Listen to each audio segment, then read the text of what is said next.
there is a shared experience, right? Across, it's not just for coaches.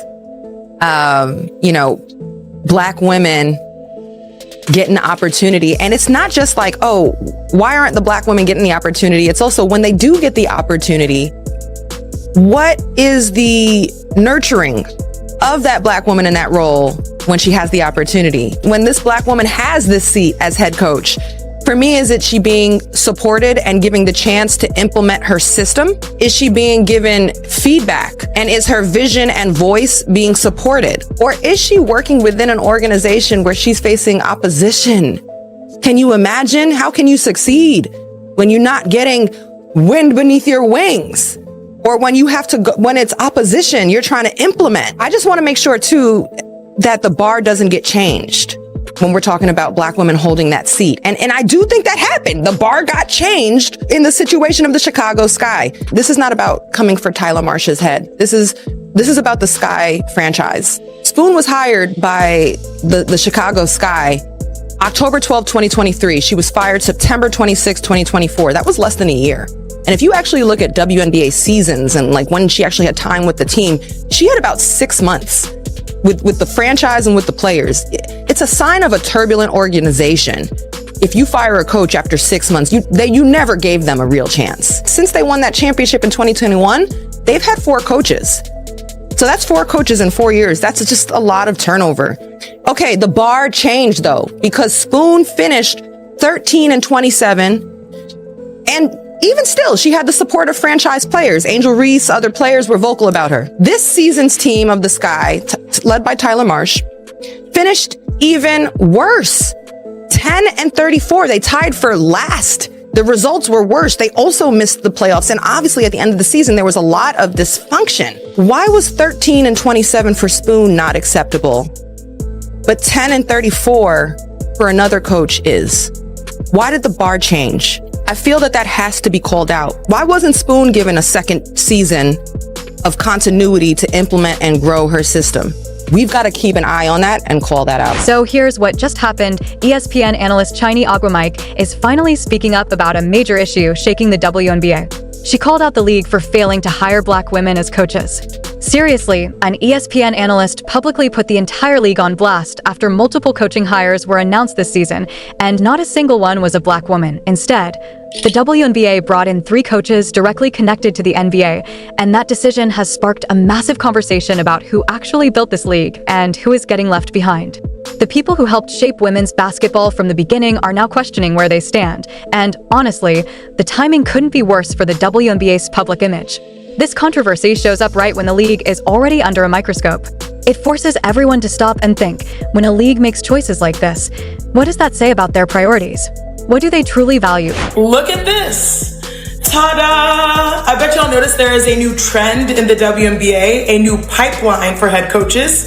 It's the NBA. Friday, the New York Liberty announced that they chose to hire Golden State Warriors assistant Chris DeMarco as their next head coach. Now, what does this mean in the big scheme of things? Well, here are the pros. In my opinion, the ultimate goal is always for people to realize that basketball is just basketball, no matter who is playing, whether you're in the NBA or the WNBA, it's all good hoops. For a very long time, people thought that the standard for meaningful opportunity in this industry was being associated with the NBA. Trust me, I know this a little bit personally. The list with ties is starting to get super long. Becky Hammon, Natalie Nakase, Nate Tibbetts, Alex Sarama, Sonia Rahman, Tyler Marsh, and now Chris DeMarco.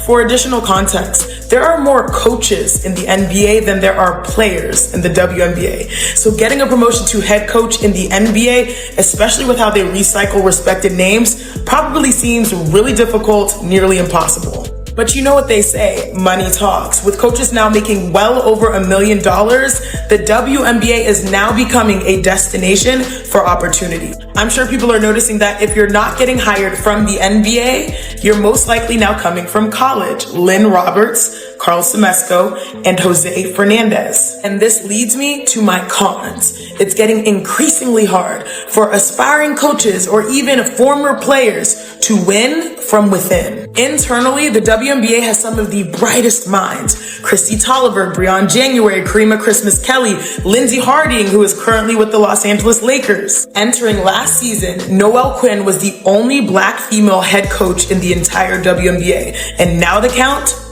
is at 0. Clearly, all eyes are on the WNBA and its head coaches, but I hope we also never forget who helped pave the way. So now, Chiny Agumike over at ESPN has officially reached her breaking point with how the WNBA handled coaching hires this offseason. And trust me, she is not holding back even a little. The league just filled 5 head coaching jobs, and guess how many went to Black women? 0. Not 1. And to make it even wilder, 3 out of those 5 hires came straight out of NBA systems. Which is why this massive argument has exploded over who gets real opportunity, what representation looks like, and who actually built the WNBA into what it is today.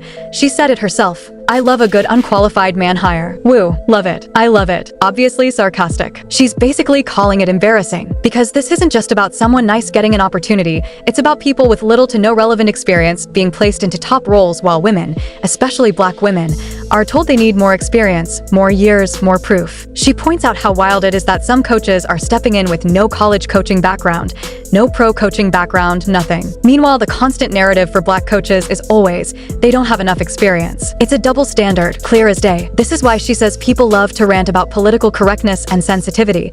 But this situation might be the perfect example of, I like this guy, I can grab a beer with him, let's give him the job. Now let's talk about the spark that set off the fire.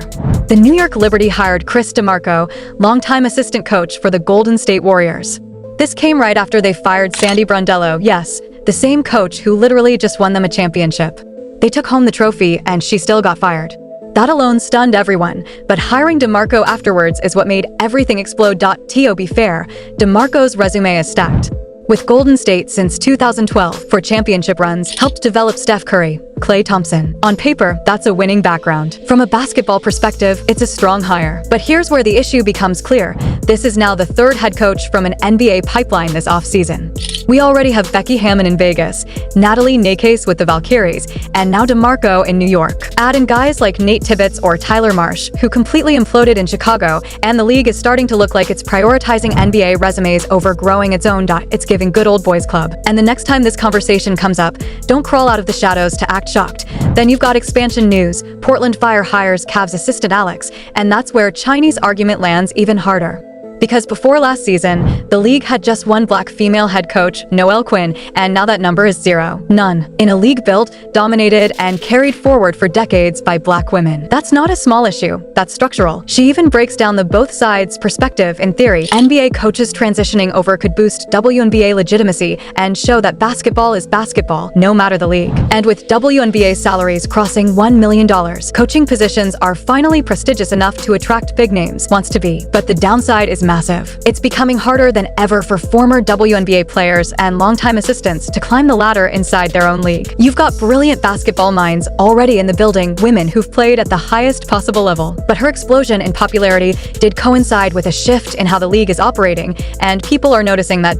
There's no denying Caitlin Clark brought levels of attention the league has never seen. Ratings shot up. Arenas sold out. Her jersey numbers broke records. Whether you love her or not, she is undeniably the biggest driver of the league's current mainstream growth. But recognizing that doesn't excuse forgetting the women who carried this league when no one was paying attention. The criticism is that the WNBA is so hungry for mainstream validation that it's sidelining the very women who built the product. Because as soon as real revenue arrived, ownership started eyeing NBA resume coaches instead of promoting WNBA veterans who've been grinding at assistant positions for years. And that's a harsh reality. But there is another angle. The WNBA is still a business, and businesses are built to win. If owners think an NBA coach gives them more credibility or tactical advantage, they'll make that hire. That alone isn't inherently racism. Sometimes it's simply capitalism. Winning brings money. Money keeps franchises alive. The concern is whether this approach is short-sighted. Because continuously bringing in outsiders communicates one message clearly. WNBA experience doesn't matter. NBA approval does. Imagine being an assistant in this league for a decade, waiting for your moment, only to watch jobs repeatedly go to men with NBA ties or college coaches who got fast-tracked past you. Coaches like Reeve and Sides prove WNBA talent can win, but they're starting to look like rare exceptions.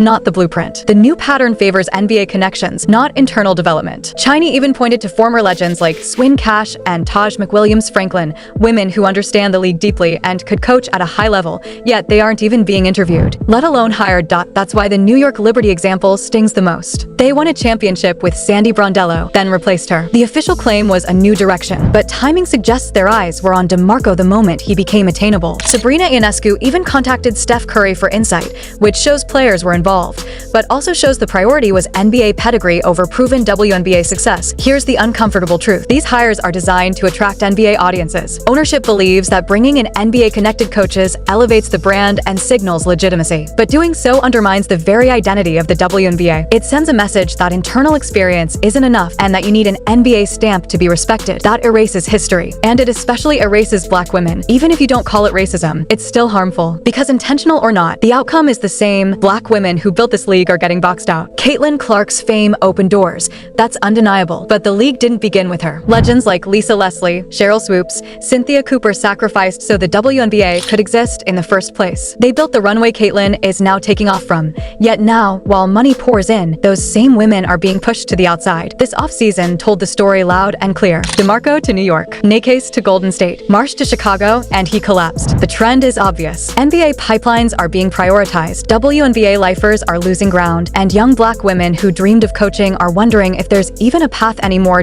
So maybe the real question isn't, is the WNBA racist? Maybe it's, is the league abandoning the Black women who built it? Right now, based on these hiring patterns, the answer leans yes, and the impact is real regardless of intent. Chiney called it out, and now the uncomfortable truth is in the open. Who does the WNBA value more, NBA credentials or its own history? Now the WNBA has some very serious decisions to make about what its future and its identity is going to be.